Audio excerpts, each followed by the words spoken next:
티브로드 화끈한 시사 토크 진행을 맡은 김준일 기자입니다. 티브로드 총선 기회, 국회 이제는 변해야 한다. 시작합니다.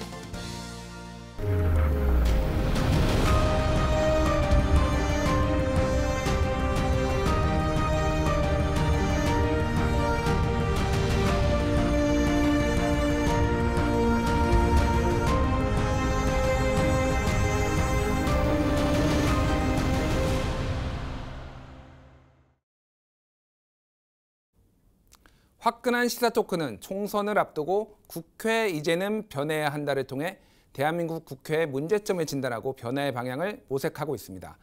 전문가 두 분과 함께합니다. 먼저 장성철 소장님, 안녕하세요. 안녕하십니까. 예, 김지혜 변호사님 나와 계십니다. 안녕하세요. 안녕하세요. 지난해 연말 최대 이슈는 공직선거법 개정이었습니다. 지금도 그 선거법 개정 후폭풍이 몰아치고 있는데요. 두 분께 좀 의견을 들어보고 싶습니다. 먼저 김재희 변호사님, 지난해 공직선거법 이게 통과가 되리라고 좀 생각을 하셨었나요? 저는 이제 통과가 될 거라고는 예상은 했는데 조금 어렵겠다라는 생각도 중간에 잠깐 들어갔어요. 왜냐하면 이제 구체적인 실행 방안을 논의하는 과정에서 그러니까 국회의원 정수를 뭐 300명을 유지할 것이냐, 아니면은 뭐 360명으로 늘릴 것이냐, 뭐부터 계속해서 논의가 서로 다른 입장을 취해 왔던 것으로 기억하고요. 그다음에 지역구 의원도 이거를 축소하냐, 아니면 어느 정도 범위 내에서 어떻게 축소를 하냐, 이걸 가지고도 계속 세부적인 논점 사항이 매우 달랐었고요. 그리고 무엇보다 제1야당인 자유한국당은 전혀 이 논의에 참여를 하지 않았고요. 또 그 와중에서 만약에 연동형 비례대표제 도입하면은 우리는 그 비례위성정당을 만들겠다. 라는 그런 경고 메시지를 계속해서 주고 있었어요. 그러면 이제 비례위성정당 이야기가 이미 나왔기 때문에 이제 이 부분에 대한 어떤 실무적인 논의도 저는 있어야 한다라는 그런 생각이 좀 들었고, 이제 그렇다 보니까 구체적인 방안을 마련하기까지는 좀 굉장히 많은 진통이 예상된다라고 했는데, 실제로도 그렇게 매우 어렵게 어쨌든 통과가 된 것으로 보이기는 하는데 조금 놀라운 일이었다라고 저는 평가합니다. 예, 선거법 통과 과정을 보면서 정말 힘들게 어렵게 선거법이 통과가 되는구나 생각을 했는데, 통과가 되면은 좀 조용할 줄 알았어요. 근데 오히려 선거법 통과 전보다 더 복잡한 사정이 있는 것 같습니다. 어떻게 보시나요, 장성철 소장님? 그게 다 의석수 때문에 그렇죠. 이번 총선 때 우리가 더 많은 의석수를 얻기 위해서는 어떠한 방법을 써야 하느냐, 그걸 갖고 계속 양 당에서는 논의를 하고 계획을 하고 생각을 한 거죠. 계속 시뮬레이션을 돌려봤을 거예요.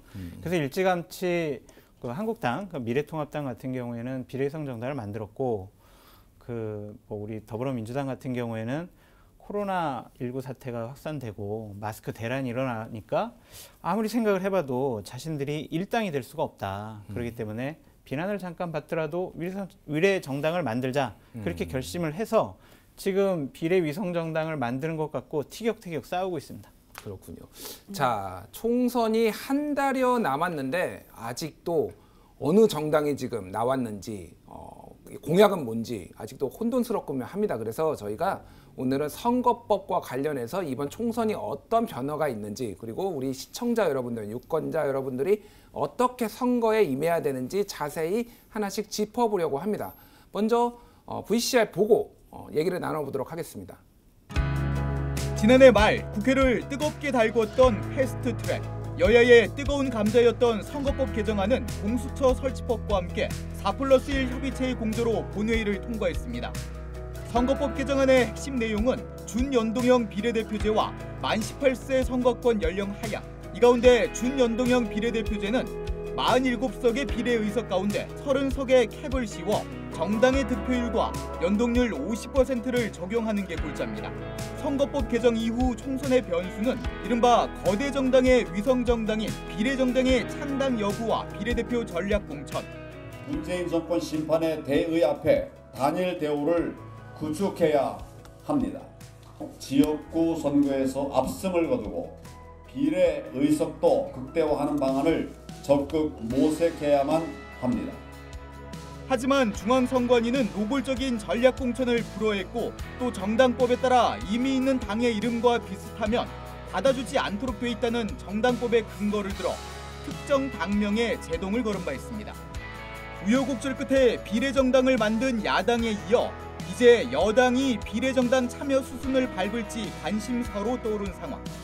화끈한 시사 토크에서 비례대표 의석을 둘러싼 정치권의 움직임을 살펴봅니다. 선거법이 이미 개정이 됐는데 아직도 헷갈리기만 합니다. 연동형 비례대표제가 뭔지, 캡을 30석을 씌웠다는 얘기 무슨 말인지, 50%만 연동을 시킨다든지 이게 무슨 말인지를 아직도 모르시는 분들이 많고 솔직히 저도 좀 헷갈립니다. 그래서 오늘 전문가분들한테 좀 자세한 얘기를 들어봐야 될 것 같습니다. 일단 준연동형 비례대표제 이게 뭔가요? 저도 잘 모르겠는데요.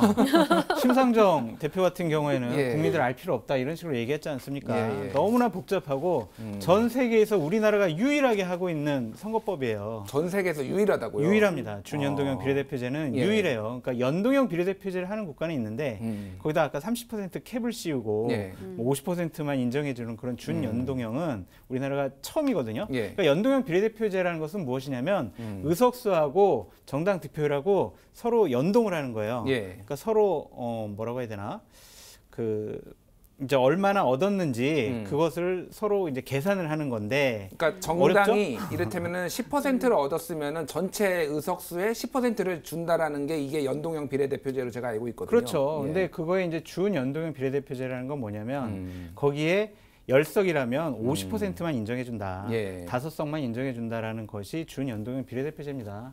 근데 이것들이 상당히 좀 어려워요. 그러니까 30석을 캡을 씌웠다는 얘기는 예. 지금 비례대표 의석이 47석인데 예. 그중에 30석만 연동형 비례대표제로 한다. 그리고 나머지 17석은 지난번 선거 때처럼 병립형으로 한다. 예. 이렇게 지금 나눠져 있는 거예요. 그렇군요. 설명하는 저도 솔직히 얼마나 잘 설명드렸는지 참 두렵습니다. 근데 굉장히 잘 설명해 주신 것 같아요. 일단 어느 정도 저는 이해가 갔습니다. 네. 지금. 예. 김재희 변호사님. 네. 이게 선거법의 어떤 취지에 잘 좀 부합하게 우리나라 지금 선거법이 됐다라고 생각을 하십니까? 저는 매우 모자란다고 생각을 매우 합니다. 모자라다. 예, 왜 왜냐면은 모자라죠?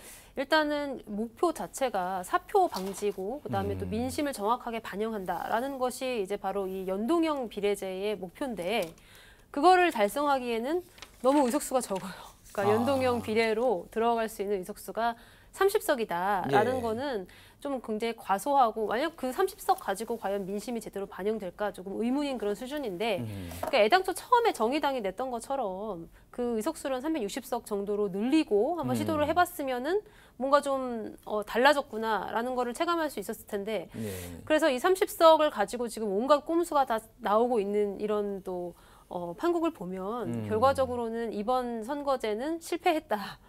라는 생각이 듭니다. 굉장히 과감한 얘기인데 어떻게 뭐 실패했다고 보세요? 이번 이건 선거법? 누더기 선거법이죠. 누더기다. 그럼요. 지금 아무리 A당은 정당 득표를 30% 얻고 B당은 40%를 얻었어. 예. 그러면은 A당은 대략 15석 내외를 얻고 B당은 대략 20석 내외를 얻어라는 게 우리의 추측이에요. 추정이 그렇게 돼야죠. 그렇죠. 예, 예. 몇 당이 뭐 몇 5% 이상의 지지율을 얻었느냐 그리고 그 비율에 따라서 너무 복잡한 계산식이에요. 예, 예. 그렇기 때문에 이렇게 복잡하고 어려운 선거법을 국민들 앞에 내놨다는 것 자체가 이건 집권 여당으로서는 큰 역사적인 죄를 저지른 것이다.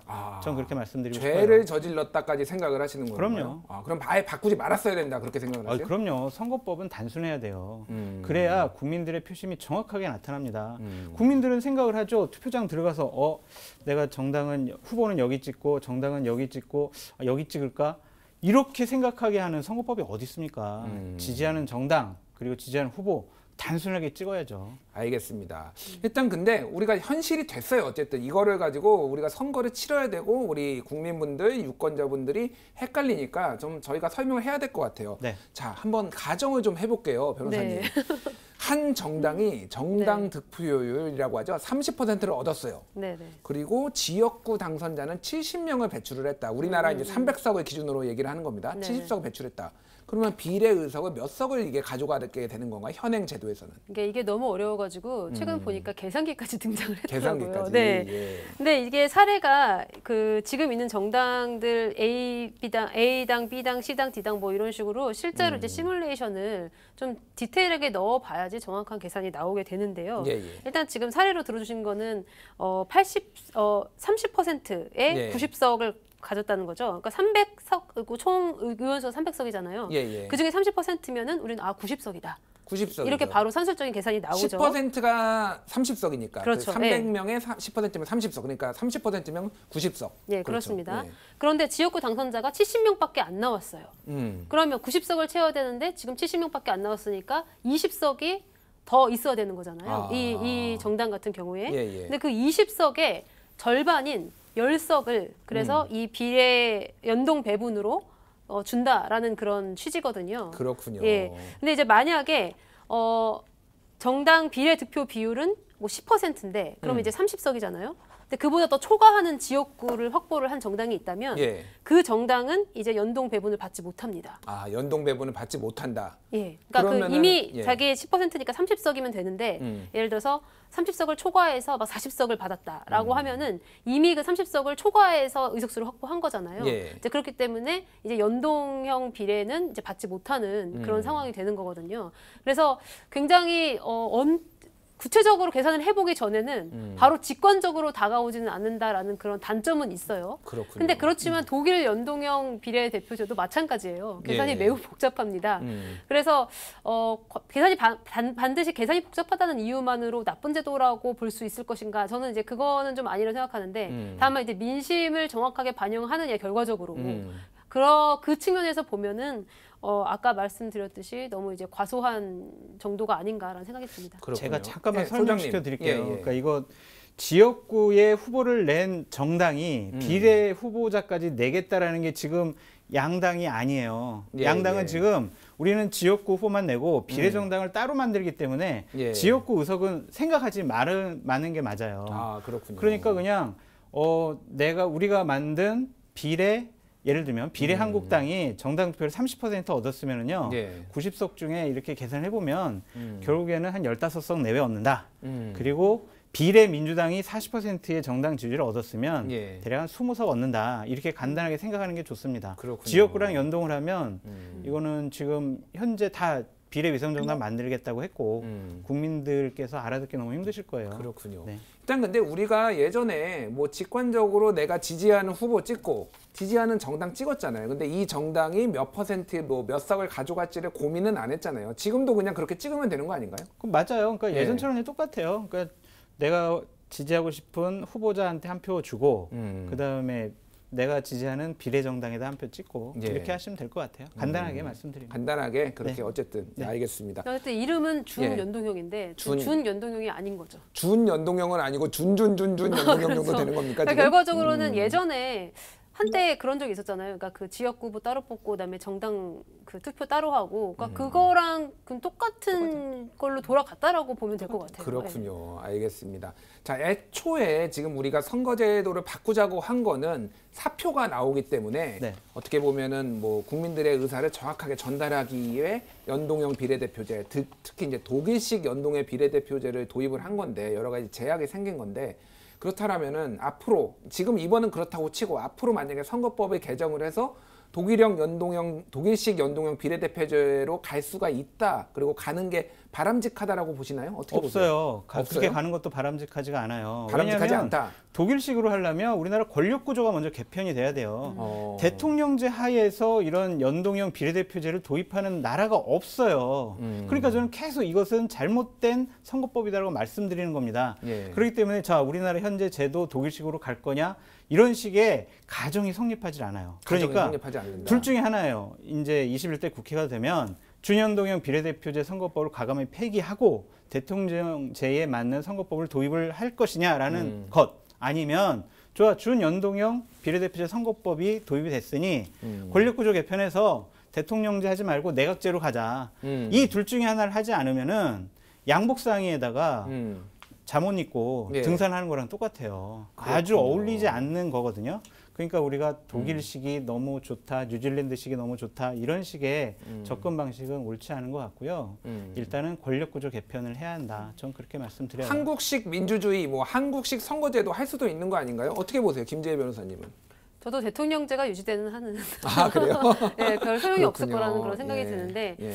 의원 내각 만약에 이제 정말로 이렇게 의회 구성 자체를 사표를 방지하고 민심을 정확히 반영을 해서 그 전체 국민에 대한 대표성을 높이고자 한다고 하면은 예. 의원 내각제로 권력 구조도 함께 개편을 하는 것이 어떤 그런 정합성 측면에서는 분명히 맞는데, 근데 이제 약간 이제 우리나라 국민들이 갖고 있는 그 뿌리 깊은 의회에 대한 불신과 그다음에 그런 어떤 대통령에 대한 애정, 대통령제에 대한 애정, 뭐 이런 것들을 미루어 볼 때 지금은 이제 약간 의원 내각제를 향한 첫걸음 정도이지만 갈 길은 굉장히 멀고 결과적으로는 뭐 100년이나 한 200년 정도 후에나 좀 논의해 볼 수 있지 않나 뭐 이런 생각이. 알겠습니다. 현재 뭐 정세균 총리가 사실은 뭐 개헌안에 대해서 얘기를 하긴 했습니다. 그래서 그건 추후에 좀 지켜보도록 하고요. 자, 왜 이렇게 선거법이 누더기가 됐는지 조금 더 좀 짚어봐야 될 것 같아요. 그 근본 원인 중에 하나가 비례 의석이 너무 작다. 대한민국에 비례 의석이 너무 작아서 연동형 비례대표제를 하려면은 비례 의석이 최소한 3분의 1에서 절반은 돼야 되는데 너무 작아서 지금 문제가 발생했다라고 얘기를 합니다. 그거에 대해서는 우리 변호사님 어떻게 생각하세요? 저도 정확히 그렇게 생각을 하고요. 일단은 우리나라 같은 경우에는 또 고질적으로 그런 지역주의적인 색채가 굉장히 강한데 예. 지금 현재 어떤 그런 지역구 중심의 그런 투표를 하다 보면 이런 갈등 양상이 도무지 해결될 기미가 보이지 않는 대로 그대로 쭉 갈 것이다라는 그런 예상을 가능하게 하는 측면이 좀 있어요. 예. 그래서 약간 비례대표를 좀 늘리고, 그래서 이들은 이제 전국구잖아요. 이제 그러다 보면은 좀 더 좀 안정적이고 좀 균형적인 그런 논의를 국회에서 할 수 있지 않을까라는 그런 기대감이 있는데 그에 반해서 지역구 의원들은 또 이제 본인들의 의석수를 지키기 위해서 예. 굉장히 어떤 비례대표를 확 늘리는 것에 대해서 매우 부정적인 그런 의견을 보이고 있다 보니까 결국은 의석수를 못 늘리는 거예요. 근데 게다가 저는 조금 의아한 것이 처음에 이제 300석인데 360석으로 그럼 늘려서 비례대표의 비율을 조금 높여보자라고 그런 이야기가 나왔는데 그거는 또 국민들이 매우 싫어했어요. 국민들이 싫어했죠. 그러니까, 예. 인원수가 왜 늘리냐? 국회가 일도 안 하는데 이제 뭐 이런 비판 의식이 있었는데, 근데 저희 국민들이 저는 조금 오해를 하고 있는 측면이 있는데 국회의원의 권한이 강하잖아요. 예. 숫자를 줄여놓으면 더 강해져요. 더 강해진다. 네, 숫자를 더 늘려놔야 그 개개인의 권력이 약간 희석돼요. 그러니까 과거에 자유한국당이나 뭐 네네. 안철수 대표 이런 분들은 국회의원 숫자 줄여야 된다. 너무 특권이 많다. 이렇게 계속 주장을 해왔는데요. 저는 그렇게 생각하지 않아요. 그렇게 생각하지 않는다. 인원수가 늘어나면은 권한이 줄어드는 건 너무나 당연한.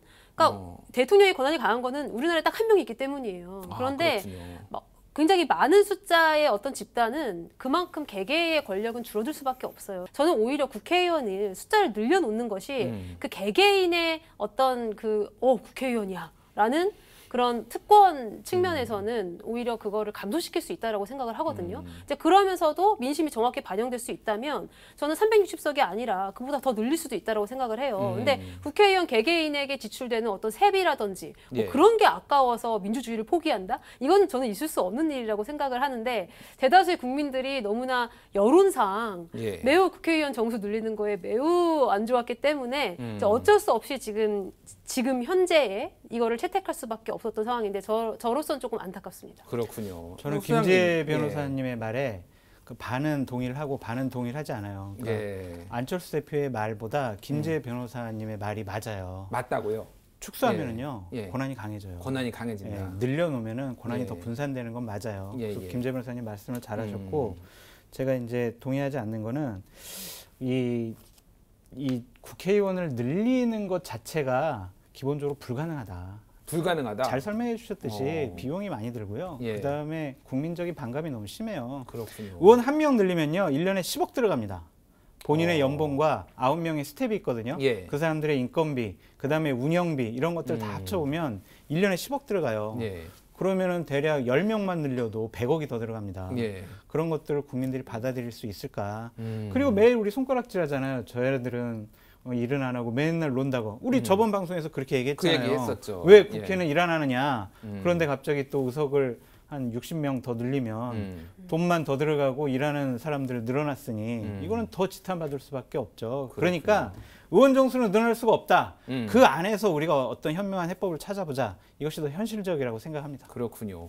그 OECD 통계를 보면은 인구 10만 명당 국회의원 숫자가 대한민국의 최하위권이라고 합니다. 그래서 독일 같은 경우에는 한 600명, 뭐 인구도 독일이 더 많긴 하지만 국회의원 수가 대략 600명 정도 되는데 한국은 그 절반밖에 안 되는 뭐 그런 상황이긴 합니다. 어찌됐든 비례대표를 더 늘려야 된다고는 보십니까, 소장님은? 비례대표를 늘리려면 여러 가지 전제 조건이 있어요. 예. 정말 투명하고 공정하게 선출이 돼야 돼요. 공천 과정이, 그러니까 그렇죠. 선출 과정이 투명해야 된다. 지금은 밀실에서 소수의 권력자들이 내 사람을 심기 위해서 그러한 이제 비례대표들을 선정을 해요. 그거를 이제 이번에 정의당에서는 좀 새롭게 다른 방식을 도입했더라고요. 국민 경선도 하고 당원 경선도 했죠. 그렇죠. 그러니까 예. 선거법상 그런 것이 제도화됐기 때문에 지금 정의당에서 그런 걸 도입을 했는데 그것도 좀 문제가 있긴 있어요. 예. 여러 가지로. 그것을 선출하는 대의원들이 너무 좀 편향되지 않았느냐. 예. 그러한 지적이 있거든요.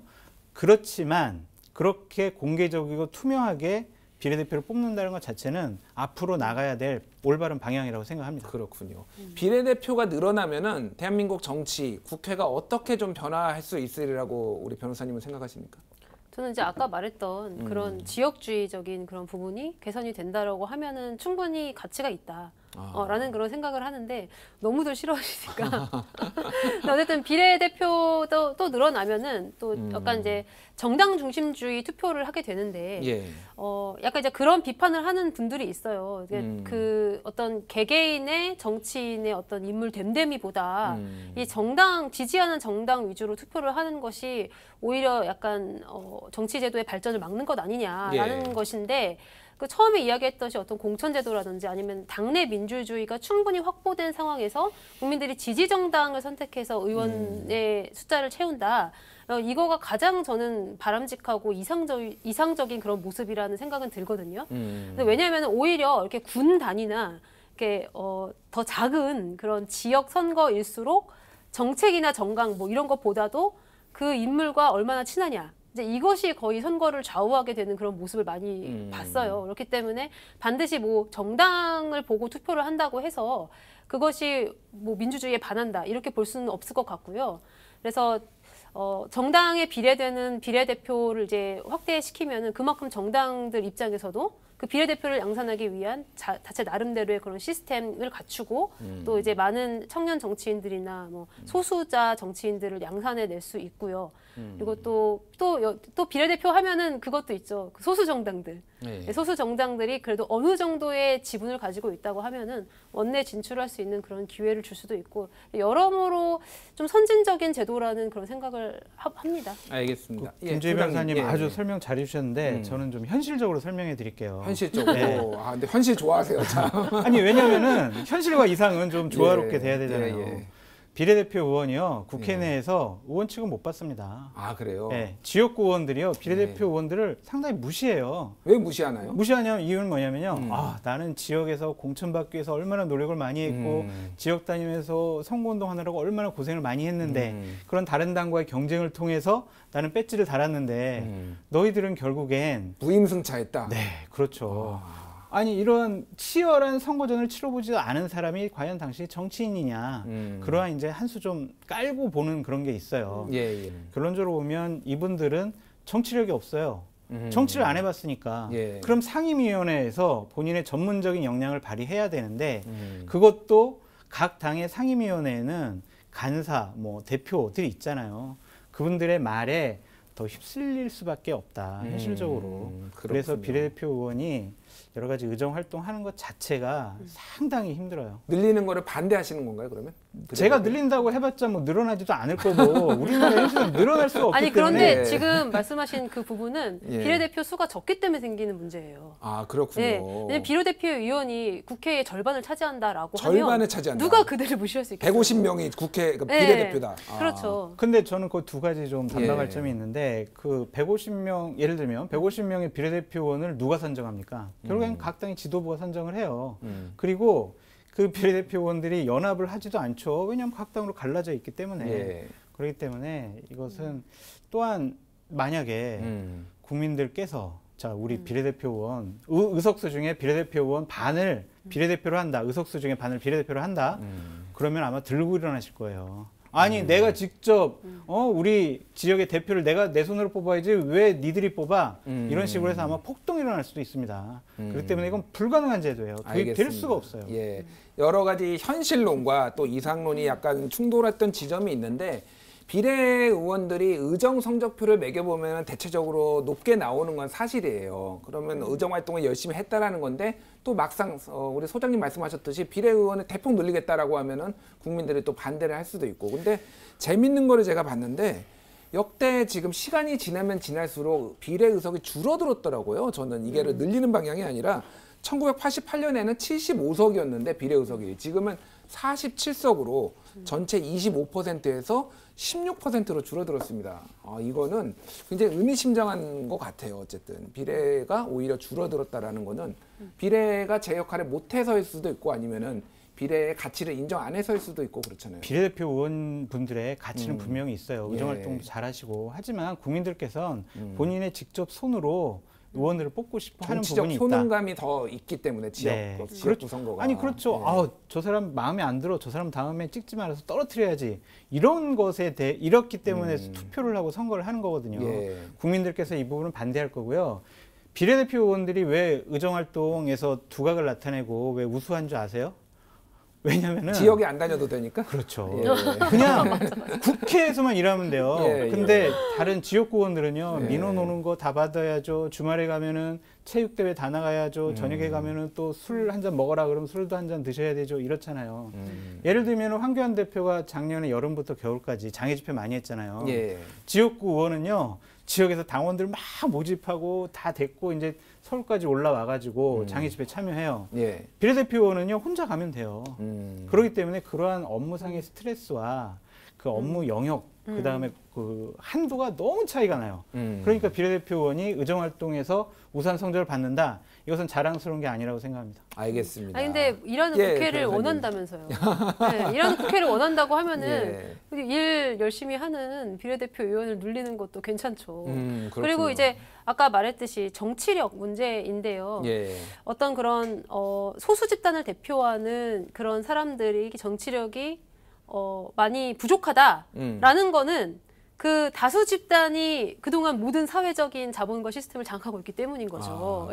그렇기 때문에 그런 것들을 자원 분배라는 그런 차원에서도 어떤 소수 집단의 정치권 진출을 늘려야 그들도 경험을 하고 학습을 하고 정치력을 키워나갈 수 있지 않겠습니까? 그러니까 그런 측면에서는 비례대표가 늘어나야 된다는 건 저는 약간 좀 시대적인 소명이라고 생각이 드는데 근데 그 국민들의 그 직접 투표를 통한 정치 효능감에 대해서도 말씀을 하셨는데 이 부분이 저는 굉장히 민주주의 발전에 부정적이라고 봐요. 부정적이다. 왜냐하면은 선거 때만 정치에 관심을 갖고 투표를 하면서 이제 그 주권자임을 이제 확인을 받는 것인데 그보다는 오히려 꾸준히 지역 활동과 커뮤니티 활동을 통한 어떤 정치의 생활화, 생활 정치, 그렇죠. 생활 정치에 참여를 하고 저는 이제 그 기초는 사실 지방자치단체의 권한 강화라고 생각을 하거든요. 이제 그런 방식을 통해서 얼마든지 이제 본인의 어떤 정치 참여를 할 수 있는데. 반드시 내 지역구 이제 대표자를 내가 뽑아야 되고 그래서 이 사람이 못하면은 그거에 대한 어떤 징벌적 투표를 함으로써 어떤 주권을 행사한다라는 것 자체가 굉장히 좀 너무 단순한 논리가 아닌가라는 생각을 해봅니다. 알겠습니다. 저보고 단순한 논리라고 했기 때문에. 근데 저희가 오늘 주제가 비례대표만 하고 이러다가 오늘 비례대표로 끝나겠어요. 사실은 논의할 게 굉장히 많습니다. 그래서 다음 주제로 현실적인 또 문제를 짚어봐야 하니까 다음 주제로 넘어가 보도록 하겠습니다.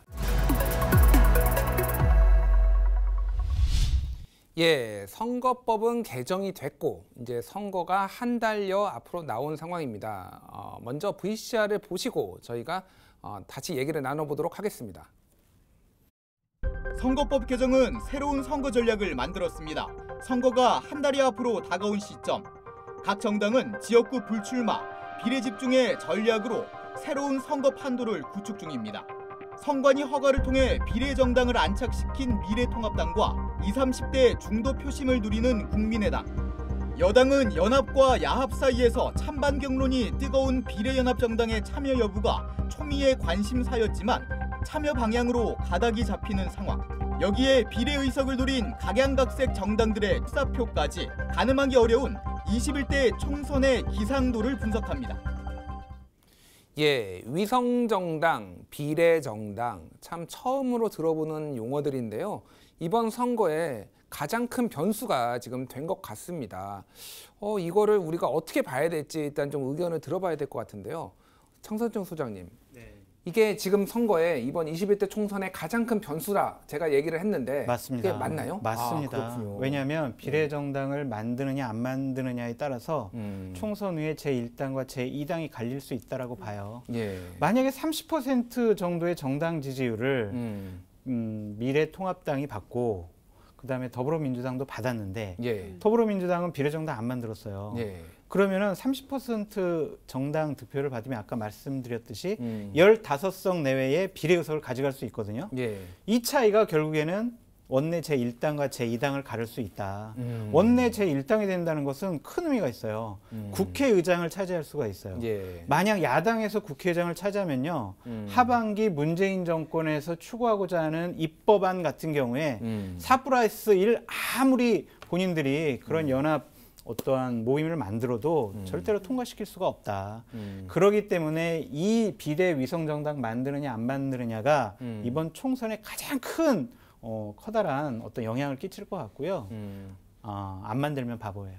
안 만들면 바보다. 네. 아, 그렇군요. 김재희 변호사님은 이게 큰 변수가 될 것이다라고 보시나요?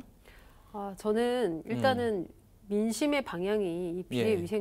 위성정당 위생 아닙니다. 위생 비례 아니고. 위성정당의 어떤 그 창당 여부에 따라서도 좀 갈릴 수 있을 거라는 생각이 좀 들어요. 예. 근데 지금 되게 분위기가 매우 흉흉하잖아요. 흉흉하죠. 네, 특히 이제 예. 민주당 같은 경우에는 처음에는 그 4+1 협의체를 가지고 굉장히 적극적으로 이 준연동형 비례대표제를 해야 된다. 이것이 시대적 사명이다. 뭐 이런 식으로 밀어붙였는데 그러면서 이거를 이제 거의 무력화시키는, 이 제도를 무력화시키는 그런 선택을 지금 과연 할 것인가의 기로에 서 있고 예. 이제 거의 할 수밖에 없게 돼요. 정치 공학적으로 저는 어쩔 수 없는 판단이라고 보는데 예. 그런 선택을 한 것이 결과적으로는 사람들의 인식 속에서는 아니 한 입으로 두 말하는 정당 내지는 굉장히 이율 배반적인 그런 행태를 해서 그렇게 이상을 부르짖더니 결국은 현실을 택했다. 뭐 이런 평가를 충분히 줄 수 있는 되게 안 좋은 인상을 남길 수 있다고 생각을 해서 딜레마에 빠진 것 같아요. 그러니까 안 만들자니 아까 말했던 것처럼 바보가 되는 거고 만들자니 또 나름대로 어떤 명분을 잃는 이제 그런 처지에 있지 않나라는 걸 생각이 듭니다. 자, 저는 아까 말씀드렸듯이 예. 비례정당 안 소장님. 만들면 바보라고 하는 이유가 뭐냐면 15석 내외의 의석수를 날려버리는 거예요. 현실적으로 총선을 왜 치러요? 의석수 많이 얻기 위해서 치르는 거 아닙니까? 예. 그걸 포기한다? 바보 같은 짓이죠. 하지만 비례정당 만들면요. 정당으로서의 존재 가치가 없는 겁니다. 정당으로서의 존재 가치가 없다. 네, 왜냐하면 자기네들은 수차례 얘기했잖아요. 한국당, 자유한국당이 비례정당 만든다고 할 때 이하찬 대표랑 이인영 대표가요. 명분 없는 가짜 위성 정당을 만드는 참 나쁜 정치는 국민의 매서운 심판을 받을 것입니다. 라고 수차례 얘기를 했어요. 얘기를 했죠. 본인들이 한 약속에 대해서 상황이 바뀌었다고 그 약속을 저버리는 행동을 했다? 그건 거짓말 정당이에요. 거짓말을 하는 정당, 약속을 지키지 않는 정당은 총당으로서 존재 가치가 없죠. 저는 그렇게 생각을 합니다. 예. 네, 여기서 또 한 가지 네, 김재희 딜레마는 변호사님. 예. 딜레마는 뭐냐면은 그런 거예요. 나 너 때릴 거야 라고 하고 때린 사람과 일단 너 때릴 거야 라고 얘기 안 하고 그냥 때린 사람 중에 누가 더 나쁜가? 똑같이 나쁘죠. 똑같이 나쁘다. 똑같이 나쁘죠. 그런데 지금 모든 비난이 때릴 거야 라고 얘기 안 하고 나서 때린 사람한테 너무 비겁하다 뭐 이렇게 나오는 것인데 사실은 때릴 거야 라고 경고하고 때린 사람도 똑같이 나빠요. 그렇군요. 근데 이 상황에서 그러면은 어차피 저쪽이 먼저 반칙을 했는데 그러면은 우리도 같이 반칙을 할 것이냐 아니면 말 것이냐 지금 거의 이런 상황에 처해 있어서 저는 약간 좀 민주당이 딱하다는 생각이 더 많이 들어요. 그렇군요. 이제 단순한 제가 좀 반박을 할게요. 단순한 반박 뭐 좋아합니다. 민주당이 딱해요, 딱하게. 자기네들 의석수 얻으려고 그러는 건데. 예. 그리고 그 미래통합당 같은 경우에는 지난번에 두 달 전이죠. 두 달 전에 예. 비례위성정당 만든다고 했을 때 그 여당과 국민과 언론으로부터 정말 집중포와 많은 비난을 받았어요. 비난을 받았다, 충분히 많이 이미. 받았어요. 예. 그럼에도 불구하고 우리는 만들겠습니다라고 만들었고 그 똑같은 논리예요. 그때 그 자유한국당이 뭐라고 그랬냐면 우린 정당방이다. 정당방이 하는 거다 그랬더니 며칠 전에 민주당도 똑같이 얘기했더라고요. 미래통합당에서 비례정당 만들었으니까 우리도 정당방위로 만들어야 된다. 이런 식으로 얘기를 하고 있어요. 이런 정당들 국민들께서 혼내주셔야 됩니다. 그렇군요. 네. 참 어려운 문제. 저는 뭐 이거를 누구 편을 들고 그런 문제가 아니라 민주당 입장도 이해가 가고 미래한국당 입장, 아니 미래한국당 죄송합니다. 미래통합당. 맨날 헷갈려요. 미래통합당 입장도 이해가 갑니다. 근데 어쨌든 지금 그 초점은 이미 미래통합당은 만든 상태고 민주당이 지금 방송이 나가는 시점을 저희가 녹화 시점을 기준으로 하면 이제 만든다고 네네. 오늘 결정이 나는 근데 날인데 포인트는 뭐냐면 애당초에 이런 상황을 예상하지 못하고 4+1 협의체가 너무 섣불리 통과시켰어요. 그러니까 제가 선거법 그 개편이 잘못됐다고 계속 말씀드리잖아요. 그게 누더기 너무 선거법. 아쉬운 점이에요. 나는 4+1이니까 5명이 지금 머리를 맞댔는데 이 상황을 좀 예상을 못한 거잖아요. 만약에 이거를 소위 말해서 위성정당을 막을 수 있는 법으로 막을 수 있는 방법이 있다고 보십니까? 그러면 미리 그 사전에? 네, 그것도 어려워요. 그것도 어렵다. 네, 그것도 어렵죠. 왜냐면은 아무리 어떤 법적 장치를 마련한다고 해도 결과적으로는 전부 우회하는 수법은 있었을 거예요. 예를 들면은 이런 얘기가 있더라고요. 그러니까 지역구에 그러니까 후보를 내는 정당은 무조건 비례를 등록을 하게, 번호를 등록을 하게. 그러면은 사람들이 어쨌든 그 효과가 반감될 것이다. 위성 정당에 지금은 아예 비례 그 후보를 안 내버리면은 그 정당 기호가 없어져 버리죠. 그 정당이. 근데 그렇기는 해도 비례를 내고 나서 우리 여기 위성정당 하나 더 있으니까 우리 쪽 비례는 투표하지 마시고 이쪽 위성정당에다가 모두 비례는 투표해 주세요라고 홍보를 할 수도 있는 거잖아요. 그렇긴 하죠. 어떻게 해서든 꼼수는 나올 수밖에 없었다. 그런 측면에서는 이 준연동형 비례제가 여러 가지 허점이 많은 그런 제도인 건 분명하고 아무래도 이번 선거 끝나고 나서는 없어지게 될 것 같아요. 없어진다. 아니 제가 소장님. 앵커님께 좀 말씀드리고 싶은 거는 앵커님이 그 비례 위성정당을 만들면 안 된다는 걸 법으로 만들어야 된다. 이것은요 헌법적인 가치를 근본적으로 부정하는 말씀입니다. 제가 헌법을 부정했나요? 네, 우리나라는 정당 설립의 자유가 있습니다. 예. 정당 설립은 어느 일정한 요건이 되면 당연히 설립이 될 수 있고 그것은 그냥 등록제 아닙니까? 그렇기 때문에 그 부분에 대해서는 다시 한번 앵커님 다시 한번 생각해 주셨으면 좋겠습니다. 제가 뭐 법으로 금지를 한다는 게 아니라 제도적으로 이렇게 방금 얘기했듯이 뭐 이렇게 좀 그 효과를 완화시키거나 막을 수 있는 방법들이 4+1이 뭐 이렇게 논의를 좀 해봤어야 되지 않냐라고 변호사님이 말씀하셔서 제가 그냥 거기에서 부연 설명한 거면 제가 헌법을 저 존중합니다. 그러니까 아니 그런 복잡한 우리가 왜 꼼수를 만드냐고요. 그러니까 이게 선거법이 잘못됐으니까 변호사님 말씀대로 21대 국회에서는요 이 선거법부터 완전히 없애는 그러한 것을 제1호 법안으로 내는 게 좋겠다는 생각이 들어요. 알겠습니다. 서로 불편해해요. 네. 자, 그러면 이제 어쨌든 현실이니까 지금 다양한 정당들이 나오고 있어요. 뭐 이런 정당, 저런 정당 뭐 나오고 있는데 그럼 정당이 지금의 거의 양당에 가까운 뭐 3당 정치 정도 지금 한국 정치로 되는 것 같은데 이게 소수 정당이 여러 개가 들어오면은 한국 정치가 좀 더 발전될 가능성이 있다고 보시나요? 우리 변호사님은 어떻게 보세요? 다당제 좀. 발전됐으면 좋겠지만 후퇴할 가능성도 있죠. 후퇴할 가능성이 있나요? 예를 들면 어떤 극단적인 주장을 하는 그런 정당들도 지지를 얻어서 들어올 수가 있어요. 뭐 유럽의 극우 정당 이런 데들이 들어온 것처럼. 약간 저는 좀 굉장히 부정적으로 보고 있는 조국 수호당 이런 거. 네, 그런 조국 것들도 수호당이 공식 만들어진 건 아니고 만들겠다라는 보도만 가칭이죠 나왔죠. 지금. 가칭인데 이제 이런 당은 그러면 조국을 수호하기 위한 것이 당의 정책입니까? 이거 무슨 말이 안 되는 거잖아요. 정당으로서의 일단 그런 기본적인 개념을 더 허물어뜨리고 있는 그런 정당인데 이제 이런 정당도 얼마든지 의석수를 얻을 수 있고 그 허경영 씨가 창당한 정당이 뭐죠? 국가혁명 배당근당입니다. 그렇죠. 그런 정당도 참여하는 것이 가능하고 이보다 더 굉장히 심한 어떤 그 일정 단체 집단에 대한 어떤 혐오감을 적나라하게 드러내는 이제 그런 정당이 충분히 출연할 가능성이 있는 거예요. 그렇군요. 그래서 이런 것들은 이제 우리 국민들의 어떤 정치적인 자정 능력에 의해서 좀 걸러져야 되는데 이제 그것이 분명 가능할 것이다라는 확신이 과연 있을까라는 생각도 해봅니다. 소장님은 어떻게 보세요? 좀 사실 3% 봉쇄 조항이 있습니다. 전체 3%를 받지 못하면은 의석을 얻지 못하는 봉쇄 조항이 있긴 합니다만 어쨌든 그래도 좀 여러 당이 좀 국회에 진입을 하면은 다양한 의견들, 다양한 정책들이 좀 반영이 되고 정치가 좀 발전할 거다 이렇게 보시나요? 아니면은 부정적으로 보시나요? 전 상당히 부정적으로 봅니다. 두 분 다 굉장히 부정적이시네요. 이것은 코미디 같은 일이죠. 예. 그 지금 선관위에 등록된 정당은 42개고요. 예. 창당준비위원회에 등록된 정당이 34개인데 아까 우리 변호사님 말씀했던 것처럼 조국수호당, 정경심 사랑당, 또 하나 희한한 당이 있어요. 억울한 당. 억울한 일을 있으면 다 우리한테 와라. 다 억울한 거 풀어주겠다. 억울한 당이 있어요. 귀가 솔깃한데요, 저는. 네. 억울한 일이 많아서. 이거요. 이렇게 예. 되면은요. 예. 그 코미디 프로그램에 하나의 또 풍자로 나타날 것 같아요. 그렇기 때문에 이것은 말이 안 되고요.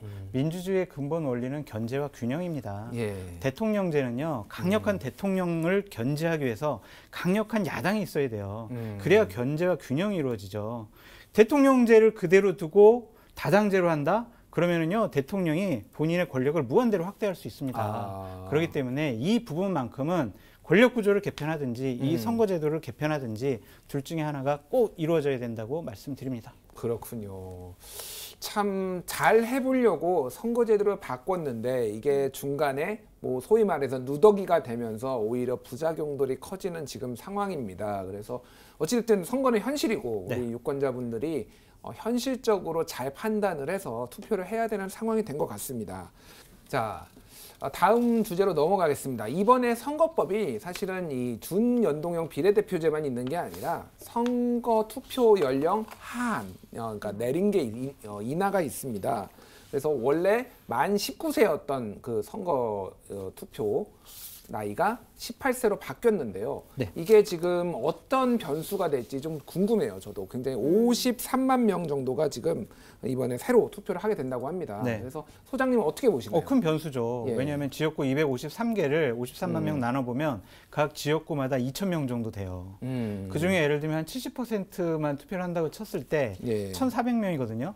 수도권에서요 1,400표는요 당락을 좌우할 수가 있어요. 그렇군요. 그래서 이들의 마음을 잡는 자들이 당선될 수 있다. 이렇게 될 수 있는데 저는 이 선거 연령 인하는 분명히 좀 잘못된 부분이 있다. 잘못됐다. 인하는 해야 하지만 예. 여러 가지 다른 것들을 고쳐야 된다는 생각이 들어요. 뭐냐면 선거 연령을 인하하자라고 한쪽의 명분은 뭐였냐면 자 OECD 국가 중에서 예. 선거 연령을 18세로 하지 않은 나라는 우리나라밖에 없다. 한국밖에 없습니다. 라고 얘기를 예. 하는데 예. OECD 국가 중에서요 18세가 고등교육 받는 고등학생인 나라는 우리나라밖에 없어요. 아, 그런가요? 네. 왜냐하면 다른 나라들은요 다 대학생이 됩니다. 예. 그렇기 때문에 고등교육 받을 때까지는 그래도 자, 이 선거에 휘말리지 않게 해야 된다라는 그러한 암묵적인 공동적인 생각이 있는 거예요. 예. 그래서 학제가 이제 개편이 되고 학제에 맞게 선거 연령을 인하한 거거든요. 우리나라는 고등학생이에요. 예. 만약 고3 교실에서 선거 있는데 야 너는 누구 찍을래 이러면은요 교실의 정치와 이것은 상당히 좀 두려운 부분이고요. 우리 변호사님 더 잘 아시겠지만 민법상 성년이 우리나라 20세예요. 예. 그럼 이것도 안 맞잖아요. 미성년자에게 투표권을 준다? 이것도 맞지 않은 거예요. 그러니까 민법도 고치고 학제도 고쳐가지고 교실이 정치화되지 않도록 제도적인 뒷받침이 있었어야 하는데 너무 그냥 18세로 인하만 이번에 4+1에서 그냥 후다닥 처리해가지고 다양한 부작용이 나올 것 같아서 좀 걱정입니다. 그렇군요. 변호사님은 어떻게 생각하세요? 저는 이제 저의 어떤 개인적인 과거를 경험을 경험을 이제 때. 비춰보면 예. 왜냐면은 그때는 내가 무엇을 보고 무엇을 읽고 할 것인가를 자유롭게 선택할 수 없는 그런 시기이기도 하고 선생님이나 아니면 이제 부모의 영향을 굉장히 많이 받아요. 이제 물론 그래서 18세인 이제 청년들한테 투표권을 주면 이제 그들도 자신의 어떤 시민권을 굉장히 적절하게 행사하기 위해서 많은 공부를 하고 뭐 그럴 수도 있겠죠. 이제 그렇지만 아까 말했듯이 어떤 그런 학제 개편이라는 것이 함께 이뤄졌으면 훨씬 더 바람직하지 않았을까. 근데 저는 일단은 아주 부정적으로 보지는 않아요. 그러니까 오히려 이런 책임을 줌으로 인해서 이제 본인들의 어떤 그런 권리를 좀 더 잘 행사하기 위한 노력이 있을 것이다라는 그런 측면에서는 매우 긍정적일 수 있겠다라는 그런 생각은 들지만 아까 말했듯이 이제 저의 개인적인 제가 고등학교 때 시절을 생각을 해보면 과연 그것이 가능했을까라는 의문은 조금 남습니다. 그렇군요. 저는 18세 청소년들의 정치적인 판단, 능력에 대해서 회의를 갖는 게 아니에요. 아, 그래요? 교실의 정치화를 문제를 삼는 거예요. 선거와 투표를 앞두고는요. 부부끼리도 가족끼리도 선거 얘기 안 해요. 예. 다른 생각을 갖고 있으니까요. 싸우게 됩니다. 내가 지지하는 후보, 그다음에 와이프가 지지하는 후보가 다르면요. 싸우게 돼요. 그거 가지고 친구들끼리 술 먹다가 싸우고 막 그러지 않습니까? 싸우면 안 되나요, 근데 학생들이 고3은요. 예. 대학 입시라는 중요한 인생의 갈림길이 있잖아요.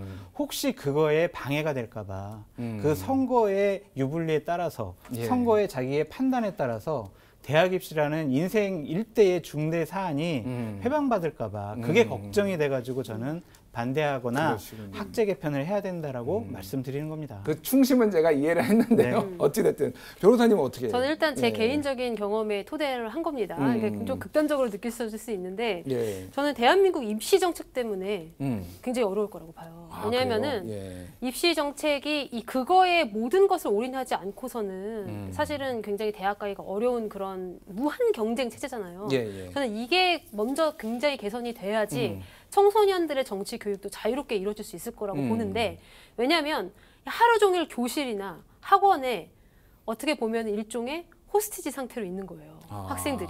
그렇게 보면 음. 그 상태에서 그러니까 이 사람이 원래 정확한 판단 능력을 갖고 있지 않아서가 아니라 그런 상태에 있기 때문에 정확한 판단이 어려울 수 있겠다라는 그런 주장인 겁니다. 그래서 그런 측면에서 어떻게 보면은 그리고 또 부모님으로부터 모든 경제적인 것들을 다 지원받고 있는 이런 상황. 이런 상황이 결국은 부모님 의견에 따라갈 수밖에 없고요. 그것이 아니라면은 선생님 의견에 따라갈 수밖에 없고요. 그것이 아니라면은 그 교실 내에서 가장 권력을 잘 행사하는 학생들, 자기 친구의 의견에 따라갈 수밖에 없는 그러니까 주체성을 굉장히 확보하기 어려운 그런 환경에 지금 우리 학생들이 놓여 있다는 거죠. 그러니까 입시제도가 뭐 변화되고 예. 학내 분위기가 많이 바뀐다고 하면은 당연히 이제 어렸을 때부터 차근차근 그런 정치 교육을 확실히 밟는 것이 민주시민을 함양하는 데는 훨씬 좋겠죠. 나름 치열한 토론이 있었습니다. 나름이요? 나름 굉장히 치열했고요. 예, 어쨌든 우리 시청자 여러분들이 현명하게 판단을 하시면 좋겠고요.